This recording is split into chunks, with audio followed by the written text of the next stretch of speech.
നമ്മൾ വ്യത്യസ്ത തരം പെയിൻറ്റിങ്ങുകൾ കണ്ടിട്ടുണ്ട്.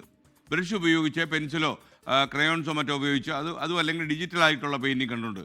നഖം കൊണ്ടുള്ള പെയിൻറ്റിങ് കണ്ടിട്ടുണ്ട് നിങ്ങൾ? വ്യത്യസ്തമായൊരു പെയിൻറ്റിങ്.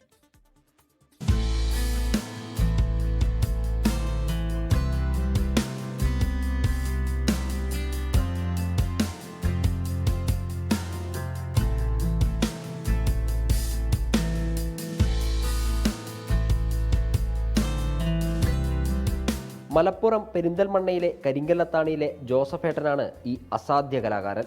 ജോസഫേട്ടന് ചിത്രം വര പാഷനും പ്രൊഫഷനുമാണ്. നഖം ഉപയോഗിച്ചുള്ള ഈ പരിപാടി സാധാരണ ബ്രഷ് കൊണ്ട് ചെയ്യുന്നതിനേക്കാൾ പാടാണ്. ചെറുപ്പം മുതലേ വരയ്ക്കാറുണ്ട്.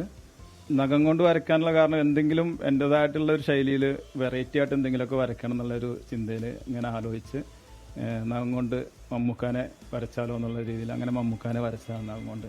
നഖം കൊണ്ട് വരയ്ക്കാൻ കുറേ സമയമെടുക്കും. കാരണം ബ്രഷ് കൊണ്ട് വരയ്ക്കുന്നതിനെക്കാട്ടിലും കുറേ സമയമെടുക്കും. കാരണം കുറഞ്ഞ ഭാഗത്തുള്ളൂ പെയിൻറ്റ് ഫില്ലാകുള്ളൂ. നഖം ഇങ്ങനെ റൗണ്ട് ഷേപ്പ് ആയതുകൊണ്ട് ആ ഒരു മേൽഭാഗത്ത് മാത്രം പെയിൻറ്റ് പേപ്പറിലേക്ക് ആവുകയുള്ളൂ.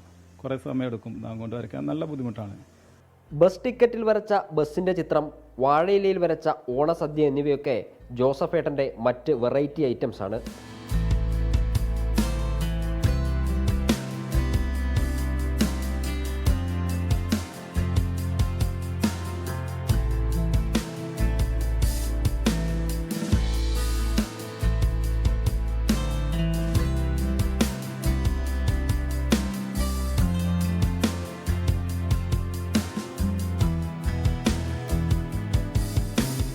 നഖം കൊണ്ട് മമ്മൂക്കിയുടെ ചിത്രം വരച്ചത് ഇൻസ്റ്റാഗ്രാമിൽ പങ്കുവച്ചപ്പോൾ അഭിനന്ദനങ്ങൾക്കൊപ്പം ലാലേട്ടന്റെ ചിത്രം എവിടെ എന്ന ചോദ്യമായിരുന്നു ഏറ്റവും കൂടുതൽ ഉയർന്നു കേട്ടത്. ലാലേട്ടൻ ഫാൻസ് ഒട്ടും വിഷമിക്കേണ്ട, ലാലേട്ടന്റെ ചിത്രം ലോഡിംഗ് ആണ് അല്ലേ? അതെ, ലാലേട്ടനെ ഞാൻ വരച്ചുകൊണ്ടിരിക്കുകയാണ്. അത് ലാലേട്ടന് നേരിട്ട് കൊടുക്കണം എന്നുള്ളതാണ് എൻ്റെ ഏറ്റവും വലിയൊരു ആഗ്രഹം. മുഹമ്മദ് അഷക്കിനൊപ്പം ഗോകുൽ കെ വേണുഗോപാൽ, 24 മലപ്പുറം. ലോകത്തെവിടെയായാലും ഏത് സമയത്തും 24 വാർത്തകളും ഓഗ്മെന്റഡ് റിയാലിറ്റി പാക്കേജുകളും എക്സ്പ്ലെയിനറുകളും വിശദമായി കാണാൻ ഞങ്ങളുടെ യൂട്യൂബ് ചാനൽ നിങ്ങൾക്ക് സബ്സ്ക്രൈബ് ചെയ്യാം.